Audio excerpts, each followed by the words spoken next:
mga kwentong hindi pinagsasawa ang isalaysay ng mga matatanda sa Panay, lalong-lalo na yaong mga nakatira malapit sa kabundukan, ay tungkol sa pagkakalikha ng sandaigdigan.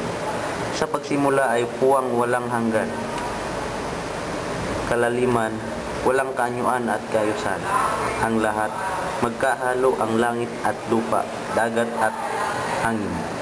Mula sa kalaliman ay lumitaw na dalawang bathala, si Tungkong Langit, ang haligi ng langit, at si Alonsina ang walang asawa. Walang nakababatid kung saan nagmula ang dalawang bathala.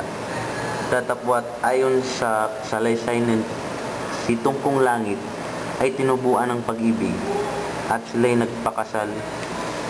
Pagkaraan ng mahabang taon, ang pagliligawan, sila'y nanirahan sa pinakamataas na kaharian, sa kalawakan na kung saan ang tubig ay palaging mainit, ang simoy ng hangin ay palaging malamig.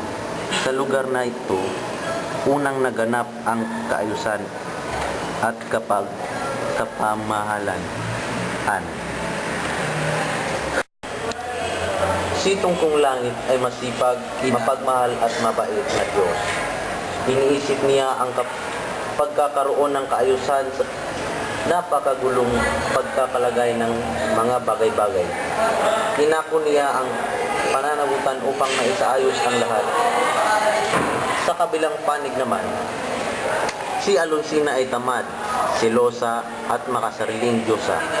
Wala siyang inaatupa gawin kundi ang maupo, malapit sa bintana at libangin ang kanyang sarili.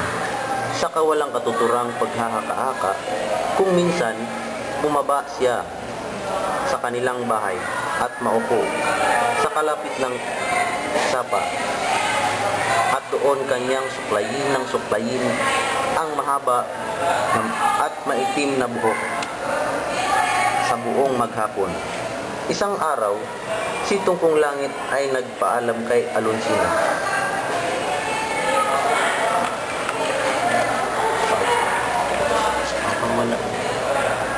Mawawala muna ako ng ilang araw upang maisaayos ang mga bagay-bagay na dapat pagkalagyanan sa daigdigan.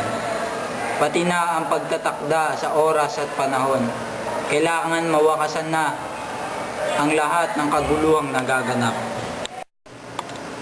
Dahil sa pagiging mapanibuho ni Alonsina, pinamanmanan niyan sa hangin si Tungkong Langit. Nang malaman ni Tungkong Langit ang ukol dito, ay gayon na lamang ang galit niya sa kanyang asawa. Pagka-uwi niya sa kanyang paglalakbay ay kaagad niyang isinita si Alonsina. Di mo ako dapat pinasundan pa sa hangin upang pamanmanan lamang ako. Hindi ugali ng isang Diyosa ang ginagawa mo.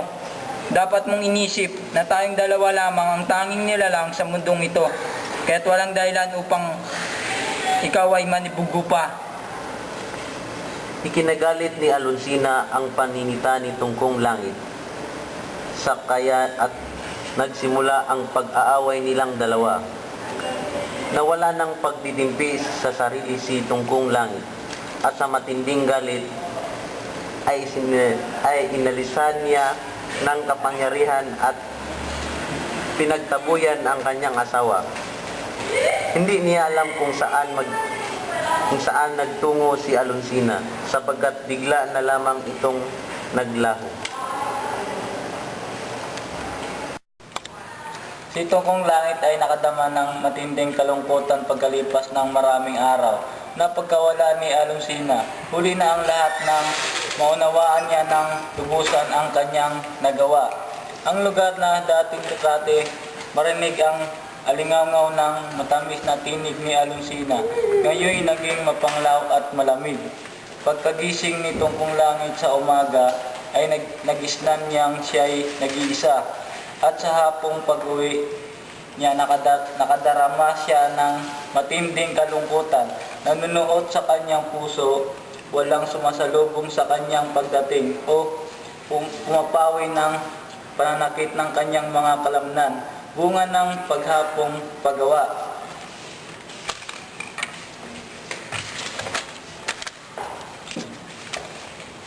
Dumaan ang mga panahon, si Tungkong Langit ay namuhay ng lubusan sa kalungkutan. Anuman ang kanyang gawing paghahanap ay hindi niya matagpuan si Alonsina. Sa kawalan ng pag-asa, naisipan niyang gumawa ng mga bagay-bagay upang makalimutan ang kanyang kasawian. Lumipas ang mga buwan sa pag-iisip kung ano ang kanyang gagawin. Subalit parang walang lakas ang kanyang diwa at naninimdim ang puso niya. Tatapwat kailangan malunasan ang kanyang kalungkutan. Action. Isang araw nang si Tungkong Langit ay namamangka sa pook ng mga ulap, biglang sumagi sa kanyang isipan na lilikasihan ng dagat at lupa. Sa kanyang matinding pagkabigla ay lumitaw ang dagat at lupa. Ngunit ang mapanglaw na tanawin ng dagat at natigang na lupa ay nakayamot sa kanya. Kaya bumaba siya sa lupa at naniman niya ito ng mga puno at halaman. Yun, nakita niyo. Kinuha rin niya ang mga alahas ng kanyang asawa at ikinalat ang mga iyon sa kalangitan sa pag-asang mahimok niya si Alonsina na magbalik sa kanilang tahanan.